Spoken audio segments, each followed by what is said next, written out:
Bonjour, aujourd'hui je vais vous partager mes galères sur le projet AnimeBot et comment j'ai automatisé les aperçus pour les fonds d'écran d'AnimeBack. Tout d'abord, pour les gens qui ne savent pas ce qu'est AnimeBack, c'est un logiciel que j'ai codé pour avoir des fonds d'écran animés et interactifs. Je vous laisse aller voir le trailer, le lien est dans la description.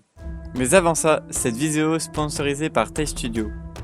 Vous rêvez d'avoir un fond d'écran animé, mais Windows ne vous permet pas de le faire? Plus maintenant, grâce à AnimeBack et ses 660 fonds d'écran dans plein de catégories différentes, c'est maintenant possible. Vous pouvez vous-même ajouter vos propres fichiers MP4, GIF et plein d'autres formats. Le logiciel comporte aussi des extensions comme l'intégration de Spotify, la météo en temps réel et plein d'autres. Vous êtes développeur? Vous pouvez aussi créer vos propres extensions. Allez-y, c'est gratuit et le lien est disponible dans la description de la vidéo. Bon alors voici la problématique. Pour ajouter un fond d'écran, je dois télécharger une vidéo ou un GIF, le mettre dans un dossier au même nom que la catégorie, la renommer pour ajouter des majuscules, supprimer les tirets et tout autre caractère non désiré, extraire toutes les images pour en choisir la meilleure, placer cette image dans le dossier des aperçus, modifier le fichier de config qui répertorie tous les fonds d'écran, envoyer le tout sur GitHub. Et je dois faire ceci pour tous les fonds d'écran. Du coup je me suis dit mais comment je peux automatiser tout ça? Car oui en effet j'ai une maladie et c'est l'automatisation. Pour tout ce qui est télécharger une vidéo ou un GIF c'est pas compliqué. Même si j'ai bien envie de l'automatiser, pour le moment je le fais manuellement.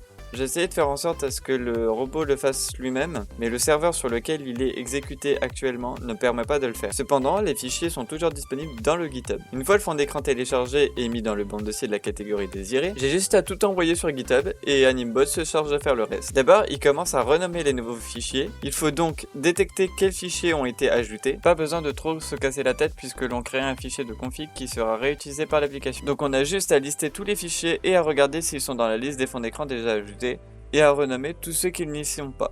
Et pourquoi ne pas ajouter un journal dans la console pour savoir ce qu'il fait? Comme vous pouvez le voir, je supprime les tirets du 6 et 8 ainsi que tout espace. C'est tout simplement car les noms des fonds d'écran sont générés par le nom du fichier. Une fois renommé, il faut l'indexer dans le fichier de config. C'est important pour la suite. Le robot liste encore une fois tous les fichiers dans les répertoires sauf ceux qui se trouvent dans le répertoire Preview, Generator et Interactive. Aussi, j'ai ajouté les fichiers de config.json car je me suis aperçu que lors de la première étape, le robot renommait le fichier de config. Du coup, il y avait deux fichiers, un avec une majuscule et l'autre sans majuscule. En soi c'est pas gênant mais pour AnimeBack c'est considéré comme une image. Aussi je n'ai pas compris pourquoi il le listait dans la catégorie animal. Du coup j'ai aussi ajouté une condition pour éviter que ça arrive. Voilà, incroyable, j'ai ajouté mon fond d'écran dans AnimeBack sauf qu'il n'y a pas d'aperçu. Je dois donc trouver une solution pour extraire une image dans la vidéo ou le GIF. Se pose un nouveau problème, tous les fonds d'écran ne sont pas en .mp4 car sinon c'est trop facile. Je dois donc détecter quel fichier est en mp4 mais aussi les autres formats comme le GIF, WebM, PNG ou encore le JPEG. Alors cette fois je vais pas lister tous les fichiers, je vais utiliser le fichier de config puisque le robot l'a modifié. Je demande donc au robot de recréer les chemins des fichiers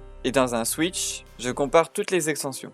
Avant d'extraire les aperçus, je regarde si les fichiers n'existent pas déjà. C'est pour libérer la RAM. Ce serait plus efficace d'extraire uniquement les fonds d'écran qui n'ont pas d'aperçu. Pour les fichiers MP4, j'utilise FFmpeg, qui est une bibliothèque aussi vieille que moi et qui est utilisée par bon nombre de logiciels tels que Audacity, VLC ou encore YouTube. C'est une bibliothèque qui est destinée au traitement de flux vidéo et audio. Merci Wikipédia. Bon, c'est bien beau tout ça, mais une fois que j'ai exporté les fichiers MP4, je dois m'occuper des autres. Pour les fichiers GIF, grâce à la bibliothèque GIFextract, ce n'est pas grand chose à faire. Pour les fichiers en WebM, j'utilise la même fonction que pour les fichiers en MP4. Pour les fichiers en PNG, j'ai juste à copier-coller le fichier dans le dossier des aperçus. Pour les fichiers en JPEG, je convertis le fichier en PNG grâce à la bibliothèque GIMP. Voilà, on reparlera de cette partie plus tard dans la vidéo, car j'ai eu quelques surprises. Bon voilà, les fichiers sont maintenant exportés, mais ils sont pas tous dans la même résolution. Car oui, certains fichiers sont en 4K, d'autres en 1080 et d'autres en 720p. J'ai donc dû les redimensionner, pour ça ce n'est pas très compliqué. J'ai encore une fois utilisé une bibliothèque et c'est Char. C'est une bonne grosse bibliothèque, ça ne fait pas que redimensionner. Il y a pas mal d'options comme tourner l'image, la convertir en d'autres formats, changer la couleur, faire des compositions d'images. Mais dans mon cas, je vais juste utiliser les fonctions pour redimensionner en 1920 par 1080. Histoire d'être sûr que tout est bien exporté, j'ai décidé de faire un journal qui va me dire toutes les images qui n'ont pas été exportées. Après avoir fait tout ceci, je fais maintenant face à un nouveau problème. Certains aperçus sont noirs, rien dessus, le néant. J'ai pensé que c'était un problème avec FFmpeg qui n'était pas compatible avec le serveur. Mais même en local, j'avais des aperçus vides. J'ai quand même vérifié vérifier si je n'avais pas importé des fonds d'écran noirs ou même pire, si les fichiers n'étaient pas corrompus. Et en fait, c'était juste à cause d'un fondu qui était au début de la vidéo. Donc tout va bien, je dois comparer et trier les images correctes et les autres. Pour ça, je vais avoir besoin de Glim. Je vais devoir comparer chacun des pixels de l'image et regarder sa couleur. Dans un premier temps, je copie toutes les images du dossier aperçu, puis commence à comparer les couleurs. Premier problème de cette technique, c'est extrêmement long. J'ai donc dû redimensionner toutes les images en 100 par 100 pixels. C'est déjà beaucoup plus rapide. Je suis passé de 35 minutes pour une image à 10 secondes par image. Pour être sûr que les fichiers ont bien été analysés, le robot supprime les fichiers seulement s'il n'est pas composé à 100% de noir ou de blanc. Pas d'inquiétude, le robot supprime uniquement dans le dossier log. Pour les autres images, un autre sort leur est réservé car je demande au robot d'enregistrer toutes les images dans un fichier de config que j'ai appelé color file, toujours dans le dossier log. Souvenez-vous, dans la partie où j'expliquais l'extraction des aperçus, je vous avais dit que ce n'était pas fini. Eh bien oui, la bonne nouvelle, c'est que le robot est exécuté à chaque changement sur GitHub. Donc quand le robot va envoyer tous les aperçus, il va se réactiver de lui-même. C'est donc à ce moment-là que le robot va détecter et réexporter les fonds d'écran considérés comme non valides. Ensuite, histoire de notifier les utilisateurs qu'un nouveau fond d'écran est ajouté, une notification sur Discord est envoyée grâce aux webhooks qui sont des tunnels entre les services avec l'image, le nom et la catégorie. Plus tard, je pense mettre un lien qui permet de l'appliquer directement sur Animback. Pendant les premiers lancements du robot, tout fonctionnait bien, mais plus j'ajoute de nouveaux fonds d'écran et plus le robot GitHub est lourd. Pourquoi je vous explique ça alors que ça paraît évident? C'est tout simplement car j'utilise GitHub Action qui permet d'exécuter le robot. Un seul problème, je suis limité en place, donc j'ai dû chercher un autre service qui permet de faire exactement la même chose, mais avec plus d'espace libre. J'ai donc trouvé CircleC, sauf que j'ai de nouveau plusieurs problèmes. Le premier, je n'ai jamais utilisé ce service et je ne sais pas comment ça fonctionne. Le deuxième, la limite n'est pas dans le disque dur, mais dans la RAM. Il faut donc que j'adapte le robot pour éviter qu'il dépasse les 4 Go de RAM. Or, actuellement, le robot utilise plus de 16 Go, qui permet de lancer mes actions pour CircleC. Et pour ce qui est de la RAM, je dois ajouter une limite de fichiers exportés uniquement pour les fichiers MP4, car FFmpeg est pas très adapté pour ce service. Et surtout, c'est très lourd lors des exportations, tout en sachant que le robot exporte tout en même temps. Une fois cela fait, je suis content car tout s'exporte à la perfection et je n'ai plus grand chose à faire. Mais dans le menu des options d'Animback, les aperçus sont très longs à charger. Pour limiter la vitesse de chargement du menu, j'ai voulu essayer de convertir les fichiers PNG en SVG. Ça fonctionne, tout s'exportait en SVG mais il n'y avait pas de couleur, tout était noir et blanc. C'est pas top pour des aperçus. J'ai donc ensuite essayé en WebP et là tout a changé. La vitesse de chargement est divisée par 5 et les performances du menu sont redevenues normales et acceptables. Bon bah voilà, c'est fini et fonctionnel. Si vous êtes curieux, le code est disponible sur GitHub d'Animback, le lien est en description. Pareil, si vous n'avez pas encore Animback, le lien pour le télécharger est dans la description. C'est totalement gratuit. Si vous avez aimé la vidéo, n'hésitez pas à la partager et si vous avez des questions ou d'autres envies, n'oubliez pas que l'espace commentaire est ouvert. Un grand merci à Potion, sans qui la vidéo n'aurait pas eu de montage. Tous ses réseaux sont en description, allez voir, il est graphiste et compositeur. C'est aussi grâce à lui que l'on a cette magnifique interface utilisateur dans Animback. Et enfin, sachez que nous sommes entièrement indépendants. Si vous voulez nous soutenir, nous avons ouvert un Tipeee. Vous pouvez donner 1 ou 2 euros par mois, ça fait plaisir. Et ça nous aide financièrement pour les projets futurs. Et si vous ne voulez pas ou vous ne pouvez pas, ce n'est pas grave, juste le fait de partager cette vidéo et de l'aimer et de vous abonner à cette chaîne nous aide beaucoup. Encore une fois, un grand merci à tous les donateurs, sans qui cette chaîne n'existerait pas. Merci beaucoup. Sur ce, passez une bonne vie, une bonne nuit et à bientôt.